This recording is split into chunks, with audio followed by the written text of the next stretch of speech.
Hello, मेरा नाम doctor Paresh Patel है। मैं इंटरवेंशनल रेडियोलॉजिस्ट हूँ आईआर क्लिनिक इंडिया से।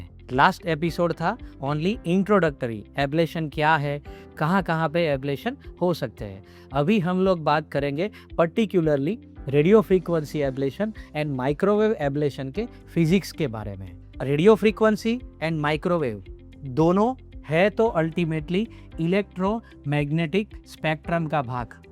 जैसे कि हमारे यहाँ पे सभी रेडियोस, एफएम, जो भी अपने फ़ोन्स हैं और ब्लूटूथ, वाईफाई, वो सभी चीज़ इलेक्ट्रोमैग्नेटिक स्पेक्ट्रम से ही है। ये इलेक्ट्रोमैग्नेटिक स्पेक्ट्रम में एक्चुअली देखा जाए तो 7 चीज़ें रहती हैं, जो दोनों साइड पे जो एंड में है। एक है रेडियो, यहाँ पे जो रहेगी रेडियो, और यहाँ पे जो है वो गामा रेज रहते हैं। इसके बीच में जो है जो विजिबल लाइट का स्पेक्ट्रम है, जो हमारी 7 जो भी अलग अलग कलर्स है वो विजिबल लाइट है। इससे पहले वाले जो भी स्पेक्ट्रम जो आते हैं वो नॉन आयनाइजिंग रेडिएशंस प्रोड्यूस करते हैं, और उसके बाद में जो चीज़ रहती है वो आयनाइजिंग रेडिएशंस होती है, जो एक्चुअली सेल को डैमेज करती है। अगर मानो कि हमारा एक्सरेज है, जैसे रेडियोलॉजी में सबको पता ही है कि रूटीन जो एक्सरे रहते हैं वो अगर किसी को बार बार एक्सरे हुए तो अल्टीमेटली वो रेडिएशन प्रोड्यूस करते हैं। This is ionising radiations. तो जो आयनाइजिंग रेडिएशंस है एक्सरे प्रोड्यूस करता है वो यहाँ पे है। इससे पहले जो है अल्ट्रावायलेट, जो भी अल्ट्रावायलेट रेज भी मिनिमली आयनाइजिंग रेडिएशन करते हैं, तो ज़्यादा अल्ट्रावायलेट रेज से भी हमको नुकसान है। दिस इज़ द अल्ट्रामैग्नेटिक स्पेक्ट्रम, और ये जो चीज़ है वो उसको आयनाइजिंग रेडिएशन कहते हैं। और इसमें जो रेडियो के बाद जो आता है वो माइक्रोवेव है, यानी इसमें रेडियो फ्रीक्वेंसी वेव हुए, इसमें हुए माइक्रोवेव, और यहाँ पे है इंफ्रारेड, जो पहले के ज़माने में हम लोग यूज़ करते थे। कहीं पे किसी भी चीज़ डेटा डॉक्यूमेंट लेना रहता है तो जिसमें हम इंफ्रारेड यूज़ करते हैं। ये जो है वो नॉन आयनाइजिंग रेडिएशन है, कि जिसमें आयनाइजिंग नहीं होता है, जिससे ऐसे टिश्यू को डैमेज नहीं होता है। तो जो रेडियो फ्रीक्वेंसी वेव है जिसमें हम रूटीनली यूज़ करते हैं, एफएम में यूज़ करेंगे, रेडियो जो भी रूटीन है, अपना वाईफाई यूज़ करेंगे, ब्लूटूथ यूज़ करेंगे, ये सभी चीज़ इसमें आएगी। माइक्रोवेव, जैसे नाम से ही पता चल जाता है, हम लोग रूटीनली हमारा जो माइक्रोवेव ओवन वो अल्टीमेटली इस टाइप के माइक्रोवेव्स रहते हैं। ये सभी में खासियत क्या है, ये यहाँ पे इस कैसे जाते हैं, तो इसमें जो रहता है उसमें जो फ्रीक्वेंसी कम रहती है। फ्रीक्वेंसी कम यानी वेवलेंथ ज़्यादा। ये ऐसे है, ऐसे आगे बढ़ेंगे, थोड़े और नज़दीक रहेंगे, थोड़े और नज़दीक रहेंगे, थोड़े और नज़दीक रहेंगे, थोड़े और नज़दीक रहेंगे, और ये ऐसे ऐसे करके पूरा ये फ्रीक्वेंसी बढ़ेगी।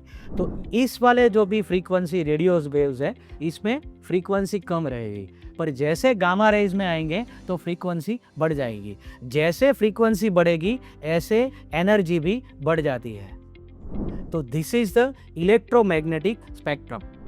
हमको इलेक्ट्रोमैग्नेटिक स्पेक्ट्रम पूरा याद रखने की ज़रूरत नहीं है, पर हमारे लिए अभी 2 चीज़ ज़रूरी है, कि एक radio frequency wave and microwave. Detail में हम बात करते हैं रेडियो फ्रीक्वेंसी एंड माइक्रोवेव के एब्लेशन के फिजिक्स के बारे में। तो रेडियो फ्रीक्वेंसी जो है जिसमें फ्रीक्वेंसी कम है, इसका मतलब वेवलेंथ ज़्यादा है। अगर फ्रीक्वेंसी कम है तो इसमें क्या होता है, मानो कि आरएफए है, तो आरएफए में क्या होता है, तो रेडियो फ्रीक्वेंसी वेव, अगर हम किसी में, ये लीवर है, लीवर के यहाँ पे एक ट्यूमर है, अगर रेडियो फ्रीक्वेंसी इलेक्ट्रोड हमने यहाँ पे उसको टारगेट किया तो किस तरीके से हीट उसको मिलेगी, किस तरीके से एनर्जी आगे बढ़ेगी, और किस तरीके से इसका एब्लेशन होगा। हर एक सेल में सोडियम, पोटेशियम और क्लोराइड चैनल्स रहती है। ये सोडियम, पोटेशियम, क्लोराइड चैनल्स जो भी रहेगी, उसके जो भी सेल्स है उसमें ऑसिलेशन करेंगे, ज़्यादा उसको वाइब्रेशन देंगे, जिसकी वजह से ये सेल्स दूसरे सेल्स के साथ कंटिन्यूस फ्रिक्शन होंगे, जो फ्रिक्शन की वजह से एनर्जी प्रोड्यूस होगी। अल्टीमेटली ये एक सेल दूसरे सेल से कंटिन्यूअस फ्रिक्शन होने की वजह से एनर्जी डेवलप होती है जो रेडियो फ्रीक्वेंसी में है। और अगर मानो कि यहाँ पे जो सेल्स है इसमें ज़्यादा फ्रिक्शन हुआ तो ये सेल जो है वो ज़्यादा डैमेज होगा। तो जो एकदम नज़दीक है इसमें जो एब्लेशन होता है और हीट जनरेट होती है उसको रेजिस्टिव हीटिंग कहते हैं, यानी उसमें ज़्यादा हीट है। और इसके बाद ये हीट दूसरे सेल को जाती है तो जिसकी वजह से ये पूरे एरिया को जो बोलते हैं वो कंडक्टिव हीटिंग है। कंडक्टिव यानी उसमें कंडक्शन होता है, जितना ज़्यादा कंडक्शन होगा उतना एब्लेशन जोन ज़्यादा होगा। तो this is the conductive heating. इस तरीके से एक सेल दूसरे सेल की हीटिंग के साथ जो भी बनता है और जिससे एब्लेशन आगे बढ़ता है, this is the mechanism of radio frequency wave. अभी हम बात करेंगे माइक्रोवेव। तो माइक्रोवेव में किस तरीके का डिफरेंस है वो जानते हैं।